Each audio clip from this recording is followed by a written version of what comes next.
Bakar mısınız arkadaşlar? Mantarla birlikte kaşarımız ne kadar güzel eridi. Sizin için şimdi yiyorum.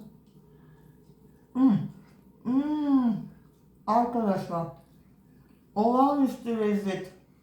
Bu tarifi mutlaka deneyin. Süper süper. Merhaba arkadaşlar, Selvi'nin mutfağına hoş geldiniz. Bugün sizlere kahvaltılık hazırlıyorum. Atıştırmalık da olabilir. Şu şekilde mantarları ben yıkama taraftarıyım arkadaşlar. Kuru gübre kullanılıyor. Bakın kalmış bir tanesi üzerinde. Ben akan suyun altında yıkıyorum. Daha sonra hemen havluyla kuruluyorum. Bunlar da sap kısımları. Bunları kahvaltılıkta kullanmayacağım. Bunları mantar çorbasında kullanacağım. Bu sap kısımlarını mantar çorbasında kullanacağım. Şimdi şöyle yapıyoruz arkadaşlar. Bütün olarak şu şekilde kesiyoruz mantarlarımızı. Çok da ince kesmeyin, içinde kaybolmasın. Bu şekilde dilim halinde kesiyoruz. Aynı şekilde 2 adet kapya biberim dilim halinde kestim. Kalın yeşil biberimden 2 adet kestim. Şöyle 50 gram kaşarımı da rendeledim. Yapım aşaması. Şu mantarlarımızı şu şekilde kesiyoruz. 1 tatlı kaşığı tereyağı koydum tavama. Şöyle 3 yemek kaşığı da yaklaşık 2-3 yemek kaşığı da zeytinyağı ilave ediyorum. Şöyle tereyağı ile zeytinyağımı bir güzel karıştırıyorum.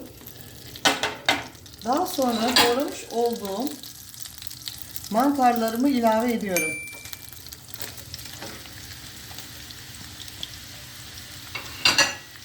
Şimdi önceden mantarlarınızı kavurursanız eğer lezzeti süper oluyor.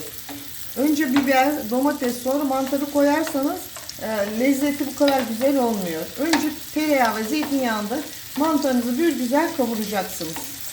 Biraz da ocağın altını şimdi kısıyorum. Yavaş yavaş kavrulacak.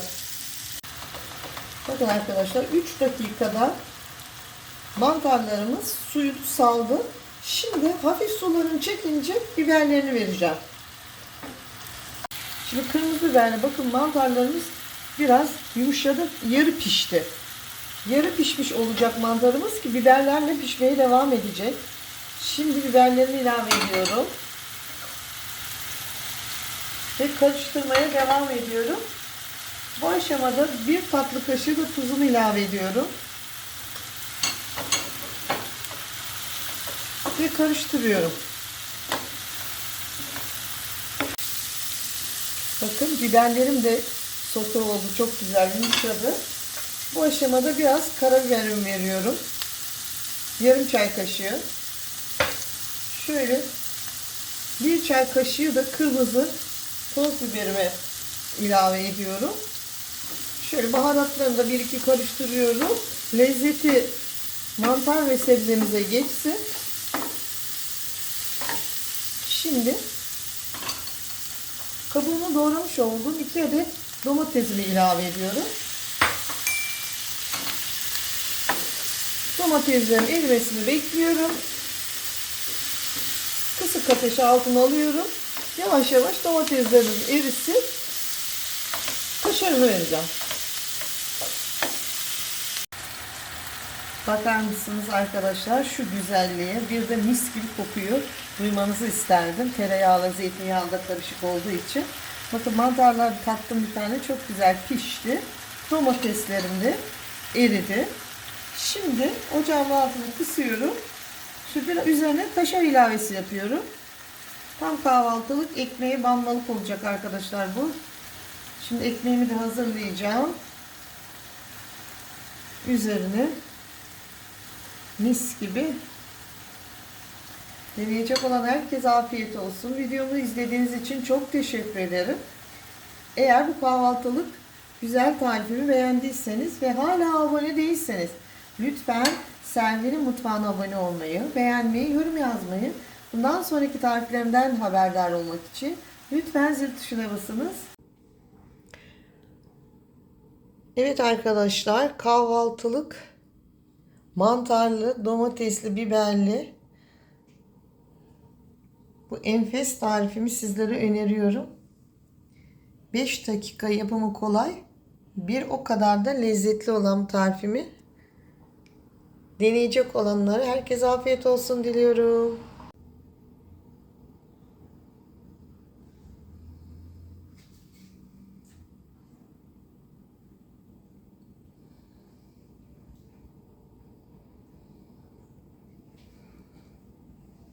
Evet arkadaşlar, şimdi tadım zamanı.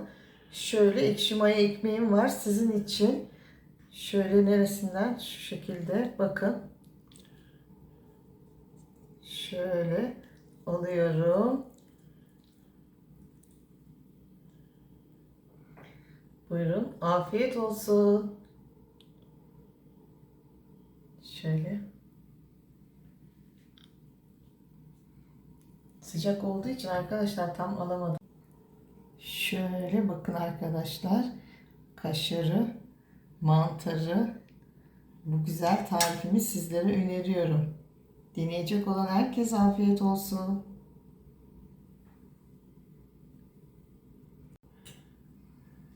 Bakar mısınız arkadaşlar?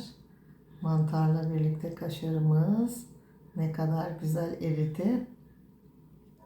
Sizin için şimdi yiyorum. Arkadaşlar, olağanüstü lezzet. Bu tarifi mutlaka deneyin. Süper süper.